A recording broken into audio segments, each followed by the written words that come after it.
So hello everyone, good morning and welcome to IMR's May webinar on delivering value from digital transformation. I'm Gary and I'm excited to be here today to explore how to make sure that your digital investments are delivering the value you need. Joining us this morning are three exceptional speakers who will provide their insights and expertise. Dr. Fergus Quilligan, IMR's Director of Analytics, will guide us through the value of understanding what and where you should be focusing your investment. Then Adrian Hovenden, Industrial Solutions Architect at IMR, will share the process of a SIRI assessment and some of the feedback from completed assessments. We're also thrilled to have Sean Ryan, Managing Director of Thormac, joining us to share his experience of completing the SIRI assessment with IMR and what that has meant to his company and their digital journey. So let's get started and discover how to make the most of your digitisation investment. First up, let's welcome Fergus. Thank you, Gary, and welcome to everyone online. So today we're looking at digitisation and digital transformation and really starting with why do companies look at this at all? So there's a little bit of a twin vision there in terms of you're trying to optimize your factory to make it more efficient, but also about enabling new business models, new services, and in general, ensuring that your company is well positioned for future success. So if you Google online, what is digitisation? A number of images tend to come up, of people standing there, their fingers pointed in the air and numbers flowing around them, and a lot of ethereal type images that really doesn't represent, certainly for me, the reality of what digitisation is in a lot of factories. So if you look at what the reality of what digitisation is, this is data from the Global Insights report from the World Economic Forum, showing the top 10%, the bottom 10% and the broad middle, the broad 80% of companies, and how they measured themselves on a variety of digital transformation metrics. And so if you see where the norm is that on a scale from 0 to 5, companies are scoring themselves at around a 1, somewhere between a 1 and a 2. So companies are not really as digitized as you might think. And even the best performers who might be scoring themselves up at around a 2 or a 3 are typically from some very specific industries, semiconductor, electronics, pharmaceuticals, that are leading the way in digital transformation. So the first point is that companies are not as digitized as you may think. And that, I guess, emphasizes that the problem statement we have here is that most companies are finding it very difficult to implement and scale advanced technologies in a way that really deliver significant improvement for the companies.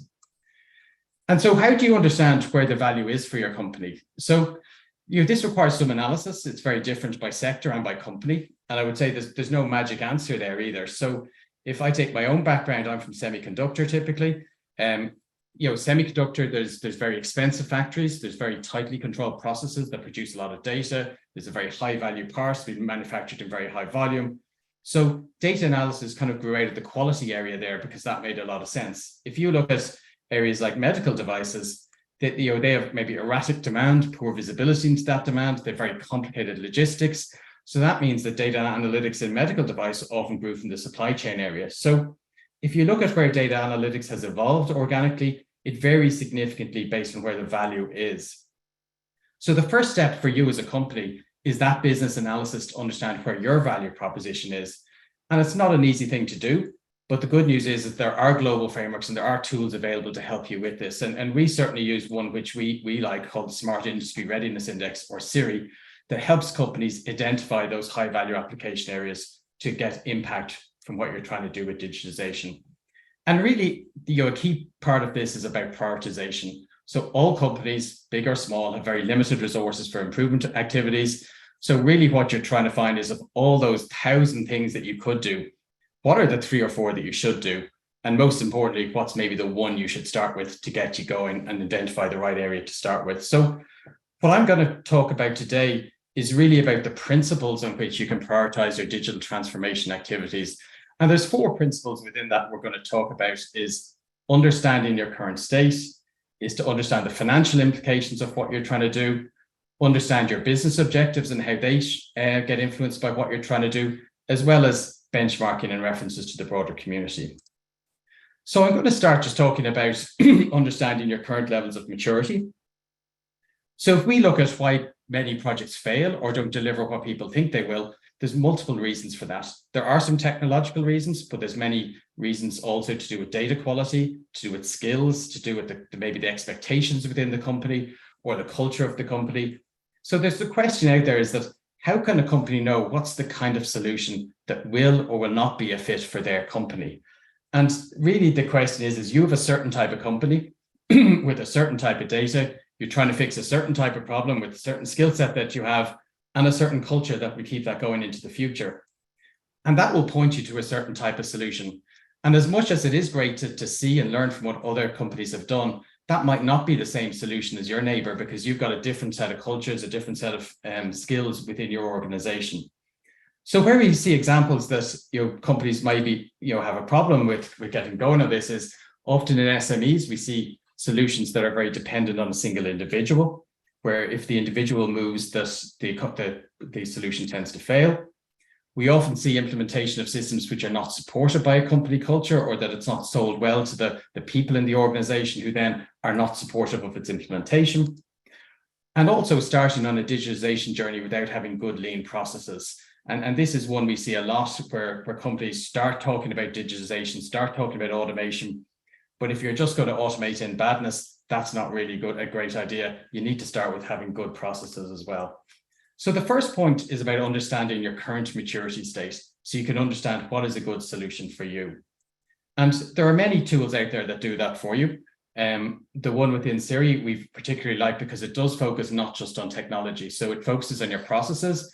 This is your operations, your supply chain, and your product life cycle. It also focuses on technology. So it looks at your automation solutions. It also looks at your ability to get data and your usage of data. But also, very importantly, it's not just on the shop floor. We do see in many companies that the biggest opportunity has been more about data integration at an enterprise level rather than maybe at the shop floor. And also what's very important is organizationally, is that do your workforce and your management have the skills that they can identify and then implement the latest technologies? And are the structures and supports in place to help enable that change and ensure that that change sticks in the organization? So very, very important to understand that and how your organization works. The second principle we're going to talk about is impact to the bottom line, which seems very straightforward, but I would say many companies don't really do this analysis particularly well. I would say large companies sometimes struggle in terms of the visibility of this data, where maybe labor costs or raw material costs, which may be more centralized, might not be visible to everybody. But also we see many examples where maybe all the pieces were in place, but not quite put together correctly. So for example, there was one we saw recently where there was a very motivated employee who took on a data collection and analysis project. The company supported that with investment. The employee delivered a very good solution. And it's a lovely story of digitization, but had almost no impact because the individual worked in their kind of hobby area and the management hadn't just directed him to the right problem statement. So all the pieces were there, but just needed that analysis to be done to direct that employee to the right area to deliver impact. This one ended up being a story and not really a real impact to the bottom line. So it's really important to do this analysis to make sure you're focusing on the right areas. The third principle of prioritization, which I'm maybe going to talk most about, is around your essential business objectives. And this comes down to, why are you digitizing, or why are you trying to use data analytics? And it's usually to support your business goals. So one aspect of this is around making your product, you might be trying to make it cheaper, faster, better, more reliably, more flexibly. One thing to comment on that is you have to decide which of those is most important. You're unlikely to move the needle on all of those at the same time. So there is a need to prioritize. But also about enabling new business models and new services. And we hear a lot of companies talking about that they want to be part of a digital supply chain. And why is that? So one example for this is, from the middle of last year, any UK business that produces over a certain amount of plastic packaging has to pay a tax on all packaging that is less than 30% recycled plastics. Now, many manufacturers might already meet that criteria, but the issue now is about traceability, provability. So the principle here is that you're guilty until proven innocent. And there are many new recycling initiatives and sustainability initiatives that have started at a European level. That means this sector is evolving completely with traceability at its core. If you look at other sectors, the automotive sector, the medical sector, highly regulated, there's a need for security and traceability at every step of that medical supply chain. So if you do not digitize, you'll be out of that digital passport loop completely. And so what we're beginning to see is that in many areas like this, there's a change in perception for how you calculate the ROI for investing in the capabilities that you need to be successful as a business in the future. Examples of this we see in automation. It used to be a very direct euro versus euro decision. Now it's around, will we have the staff? Is that a business continuity risk? So that investment is not being made as a direct euro to euro level, but has been made in order to mitigate the business risk that is out there to your business. Similarly, the company spoke to us recently talking about that their biggest competitors had invested in AI 5 years ago, and they hadn't realized this had happened. And now their cost profile was 40% from where it needed to be to compete, and they were really struggling. Evidence again that if you're not willing to invest in this and disrupt your own business, someone else will do it for you. So really important to get ahead of these kinds of transformational activities. So it's important to have that vision. It's important to have that roadmap to see where investment and capability is needed. One simple example of this we see with many companies is how to decide how to develop their internal systems. Do they purchase systems? Do they develop systems? And again, you could get a very different answer at that, whether you look at it individually versus as part of a roadmap. We see many companies who might have invested in an OEE system, then maybe come back and said, well, I need to get the more detailed data. I need to get availability. I need to get quality performance. Then maybe there's a traceability system, a quality system. And you look back after a number of years and look at the maybe monthly outlay on these systems, and you look at that investment versus maybe the opportunity to have gone back and maybe invest in a data collection layer and internal skills. And we're not saying which is right or wrong here. There's no specific right or wrong, but understanding your business objectives, understanding where you need to be in 5 years' time is key to making those right decisions. The last aspect of prioritization we also speak about is reference to the broader community. This is benchmarking.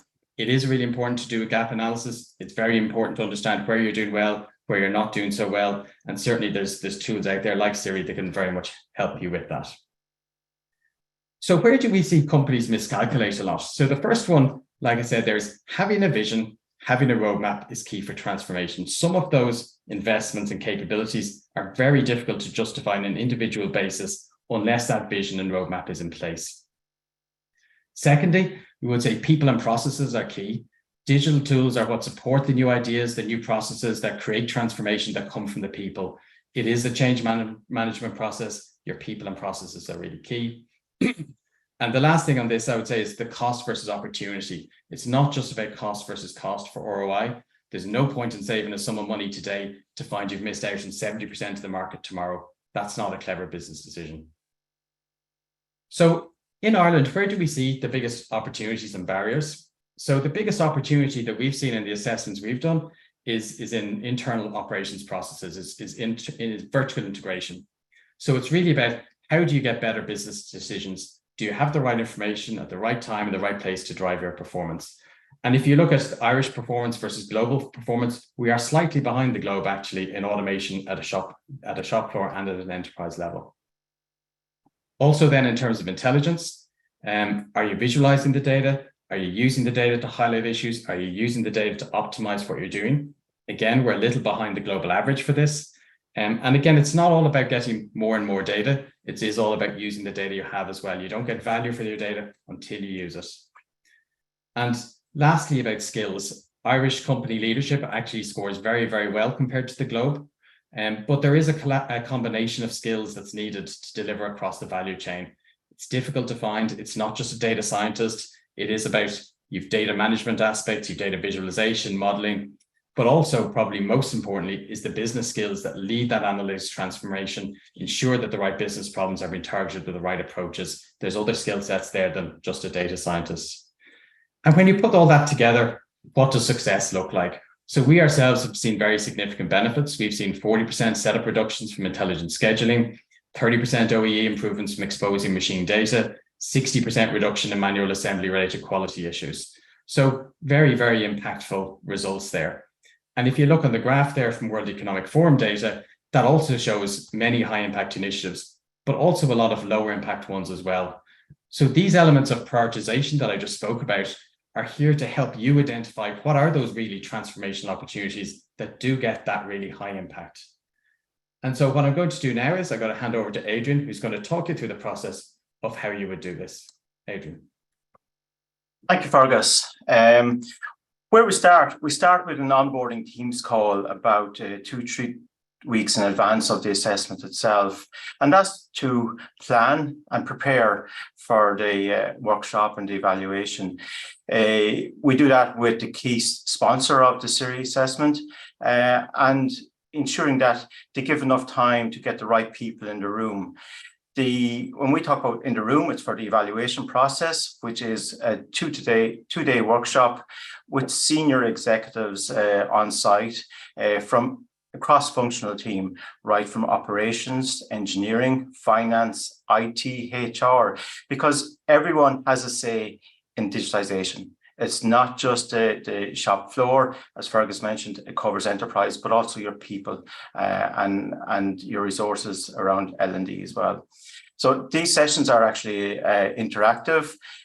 We put scenarios and definitions up for each of the bands and the definitions that Fergus discussed, and we enable a discourse, sometimes a robust discourse on what the organisation believe they're scoring from that 0 to a 5 score. Once we agree, we move on through the 16 dimensions. We also then present those 14 KPIs that Fergus mentioned, and we ask you to select 5. All 14 of those KPIs are very important, but critically is how you actually select those 5. Again, a robust discussion can be had on that. We also do a factory tour, and that's important for us to visualize and get a little bit under the hood on what you're doing in your organization. Following the evaluation itself, we go away and together we work with subject matter experts in IMR and we create a report and follow up about 3 weeks later with a debrief session back on site, or sometimes we do it in Mullingar, where we invite you for maybe half a day and we go through the insights of the report itself. And that itself is in 4 key areas on the report. It has the current state of your facility, which is really the output of that assessment process over the 2 days. But fundamentally, the key prioritise areas for improvement. Where can you get the most impact from digitization? You know, what's going to be most impactful for your bottom line or other areas of your business? The benchmarking against industry peers. And then the key prioritise action list. And that's very fundamental to your business. What's important to you, it's tailored output that's specific to your business and key areas where you should look at in making your investments for digitization. I should say that when we talk about benchmarking data, over 1,200 companies across the globe in 35 different geographical areas have undertaken a SIRI assessment. And we've got to remember, it's a facilitated assessment. So the benchmarking data is validated by trained assessors with ourselves. So it's not just someone making a guess or a finger in the air. So it is really critical that that's validated to a cohort of companies. And it's also validated to an industry sector. And you can see we've done about 40 SIRI assessments here in Ireland. Ranging from life sciences, some of the large multinationals like Hollister, Abbott as well, and I'd like to have some other Abbott people on the call here today as well. So, but also some household names in the food industry in Ireland, Dairygold, Tirlan, formerly Glanbia, and other organisations from even construction. They have found the SIRI assessment a worthwhile process. So it's all about that manufacturing industry as well. And I should stress, regardless of size, both SMEs, large companies, but also large multinational companies have found their own value by partaking in the assessment. Some company feedback, I'm not going to go through it, but I'll probably pick out one there. From Dairygold, the SIRI process enabled our ambition to identify high impact areas and set out a targeted roadmap, which we believe would guide us as a team on how to best maximize the benefits of Industry 4.0. And that's what it's about, is maximizing your investments and the benefits of it. I mentioned ModuBuild. They are from a construction, modular construction company. They're trying to manufacturize their process. Their feedback, the SIRI process has begun a very impressive changes in our company with an ERP system, knowledge base, formal learning systems being implemented, and now looking at business process automation. Again, it was enabling them to start on their digitalization journey. With that, one of our companies that we've done a SIRI assessment is Thormac, and I'd like to invite Sean Ryan, Managing Director of Thormac, to actually maybe share his experience of the process itself. Thank you, Adrian, and good morning, everyone. I'm Sean Ryan, I'm Managing Director of Thormac. We're a plastic injection molding company based in Shannon since 1979.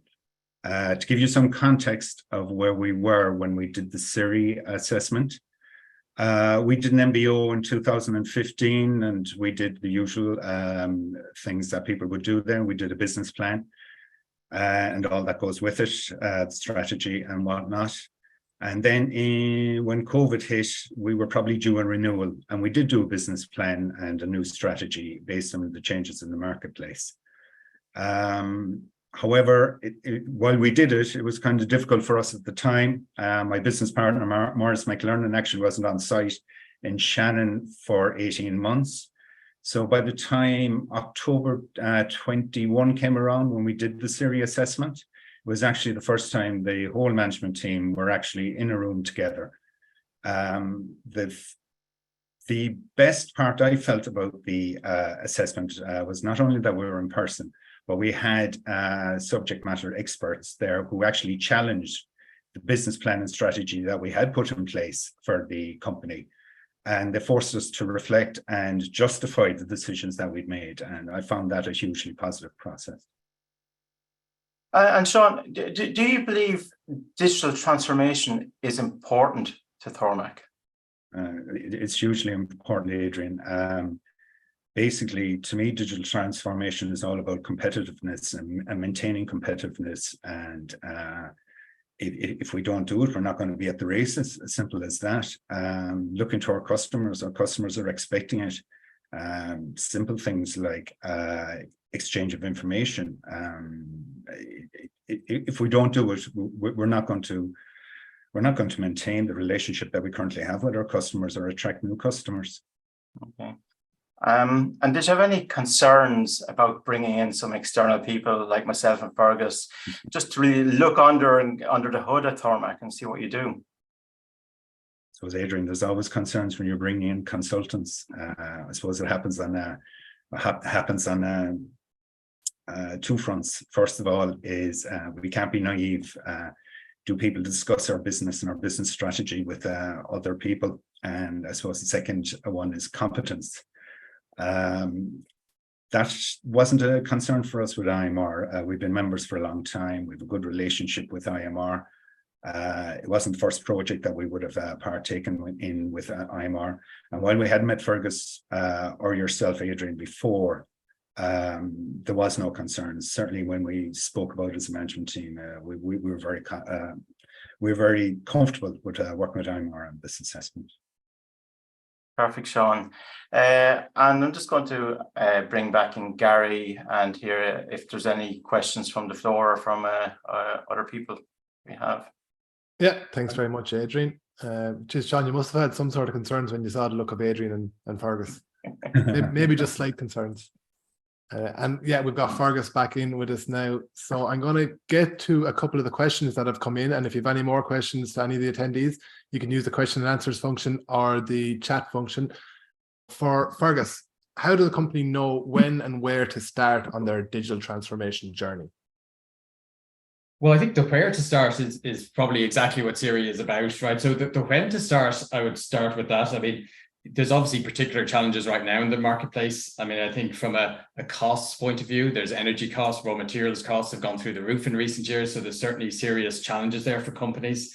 From a headcount point of view, I think most companies are trying to do more with the same amount of people now to this day. So it's a time for investment in digitization.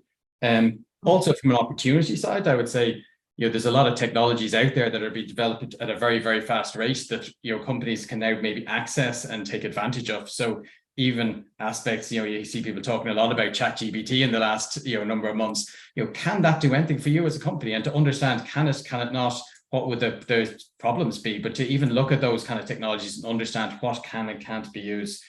And so I would certainly say now there's a great opportunity, and it's a good time to address some of the issues that are out there in the marketplace. And in terms of where to start, we certainly have recommended to a lot of our companies that an assessment like this is the place to start, because it is really hard. It is a process to do that business analysis to figure that out. I think if people just have put their finger in the air and decide to go a certain direction, it's very easy to go the wrong direction. So I think using this assessment as understanding where exactly to start is exactly the right approach. Very good. Thank you very much. There's a question from Paul Farrell here. They've started their ERP journey. Would a SIRI assessment be of value at this stage? I'd actually would like to maybe ask Sean to answer that one, because Sean did have an ERP system in place already, and maybe it would be insightful to let Sean answer that if there was value from it. I personally would think yes. I'm a big believer in ERP. Where ERP gets you very quickly is the back office functions. Where it doesn't get you as quickly is your actual manufacturing, or certainly where you decide your pinch points in manufacturing, your gates in manufacturing are. The SIRI assessment certainly helped us hugely on the manufacturing side. So my opinion would be yes. Yeah. Another one for you, Sean. Was there any unexpected results or anything that surprised you from undertaking the SIRI assessment? Yeah, we did actually have to change our priorities a little in 22. We actually had, it was a good year for us. We had a growth spurt, and it forced us to look at our planning. And within the SIRI framework, we had been looking at that. But what we found is we managed to get an awful lot more out of what we currently had. So our capacity utilization was hugely improved based on our experience in 22. Yeah, so yeah, I would say planning was a big help for us. Very good. And Adrian, probably the last question we'll have time for, but are there any funding opportunities for doing a SIRI assessment? Yes, they are. Simply, there's different funding options, some co-funded and fully funded options. And I suggest maybe you reach out to us and we'll point you in directions where you can get further information on those. Very good. We're just at 59 minutes past, so thank you all for joining us this morning, and thank you for your questions. Thanks again to our speakers, Fergus, Quilligan, Adrian Hovenden, and especially Sean Ryan from Thormac for sharing your experiences with us. We'll be back soon with another webinar. And if there's any particular topics that you'd be interested in hearing about, make sure and let us know. Enjoy the weekend and all the best.